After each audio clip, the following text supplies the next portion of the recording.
حجر اسود کا بوسہ نصیب ہو جائے تو آپ دونوں ہاتھ رکھ کے آواز کے بغیر حجر اسود کا ادب سے بوسہ لیں، اور اگر بوسہ نصیب نہیں ہوتا، رش زیادہ ہے، تو حجر اسود پہ ہاتھ رکھ کے ان ہاتھوں کو چوم لیں، اور اگر یہ بھی ممکن نہیں ہے تو حجر اسود پہ چھڑی لگا کے اس چھڑی کے سرے کو چوم لیں، اور اگر یہ بھی ممکن نہیں، رش زیادہ ہے، تو دور سے ہی اپنی تلیاں سیدھی کریں حجر اسود کی جانب، اور جب رخ سیدھا ہو جائے، ایک وہمی گمانی تصوراتی نسبت پیدا ہوئی، اب حجر اسود کو آپ کی تلیوں نے چھوا نہیں بلکہ اس کا رخ حجر اسود کی طرف ہوا، ان تلیوں میں اتنی برکت آ گئی، اب ان تلیوں کو چوم لیں، ان انگلیوں کو چوم لیں، اس لیے کہ ان کا رخ تو حجر اسود کی طرف ہوا تھا۔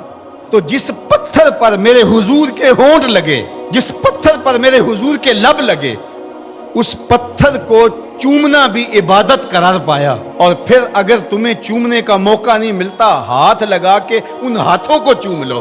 اچھا ہاتھ بھی نہیں لگ پائے، چھڑی کو چوم لو، چھڑی بھی نہیں لگ پائی، دور سے اشارہ کر کے اس کی سیدھ میں، اور پھر ان ہاتھوں کو چوم لو کہ جس پتھر پر حضور کے لب لگے ہیں اس پتھر کی طرف ہمارے ہاتھ سیدھے ہوئے ہیں، اب ان ہاتھوں کو بھی چوما جائے گا۔ پھر جس گلے کو رسول اللہ نے چوما، کیسے ہمت پڑی کہ اس گلے کو کاٹ دیا جائے؟ نہیں، وہ فقط گردن حسین نہیں تھی، نہیں، وہ فقط گردن حسین نہیں تھی، رسول کے بوسے کاٹے ہیں تیرے خنجر میں، تم نے رسول کی بوسہ گاہ کاٹی ہے۔ مسح النبی جبینہ فلہ بریق فی الخدود ابواہ من اولیاء قریش وجدہ خیر الجدود۔ کہا کہ یہ پیشانی وہ ہے جس پیشانی کو رسول نے چوما ہے، اس گلے کو تو حضور نے چوما ہے، ان ہونٹوں کو تو حضور نے چوما ہے، اس زبان کو تو حضور نے چوما ہے۔ اللہ اکبر! یہ پورا بدن حضور کے کندھوں پہ کھیلتا رہا۔ ناز و نعم میں پلا ہوا حسین، آغوش پیمبر کا پالا ہوا حسین، فاطمہ کی گود میں کھیلنے والا حسین۔ اللہ اکبر! آج آپ ریاض الجنہ میں جاتے ہیں تو پہلے ایپ ڈاؤن لوڈ کرنا پڑتی ہے اور پھر وقت لینا پڑتا ہے، پھر لائن میں لگ کے آپ کو ریاض الجنہ میں آدھا گھنٹہ ٹھہرنے کا موقع ملتا ہے، لیکن حسین کے گھر کا دروازہ ریاض الجنہ میں کھلتا۔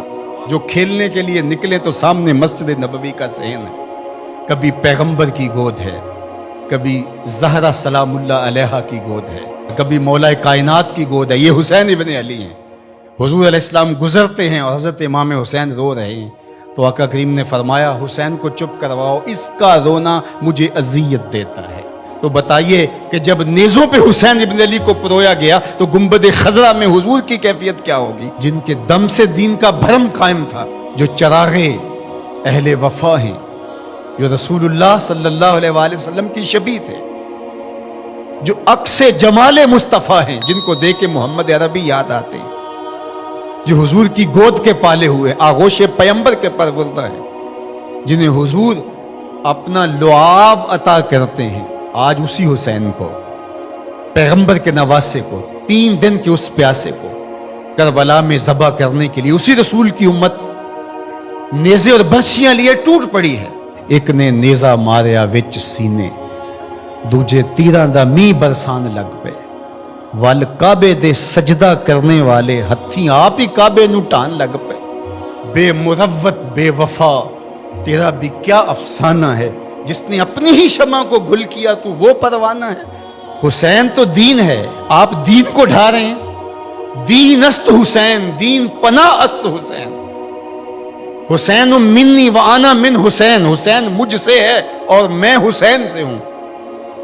نبی نے جس حسین کو کہا کہ وہ مجھ سے ہے، آج اسی حسین کو کربلا کے ریگزار میں ذبح کیا جا رہا ہے۔ ادھر سے تیر، ادھر سے تلواریں، ادھر سے نیزے، ادھر سے بالے، ادھر سے برچیاں، اور پیغمبر کا نواسا ان برچیوں والوں کے درمیان گھرا ہوا ہے۔ وہ کیا کسی نے کہا تھا، خاک پر وہ خون مشک بو بہنے لگا، ریت پر اسلام کے دل کا لہو بہنے لگا۔ اسلام کا دل تھے امام حسین رضی اللہ تعالیٰ عنہ، اس قلب دین کو، اس پناہ دین کو،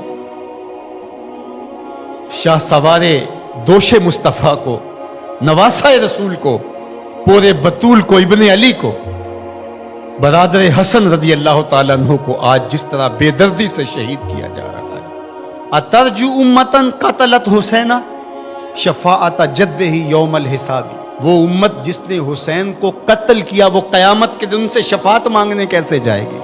کیسے سوال شفاعت کا کرے گی جس نے ان کے نواسے کو شہید کر دیا؟ وہ کتنا دردناک منظر ہوگا جب قیامت کے دن سیدہ فاطمہ سلام اللہ علیہا اپنا مقدمہ لے کے رب کے حضور پیش ہوں گی اور حسین کے خون میں لتڑے ہوئے کپڑے اللہ کے حضور پیش کریں گی کہ مالک میں حسین کے خون کا حساب مانگنے آئی۔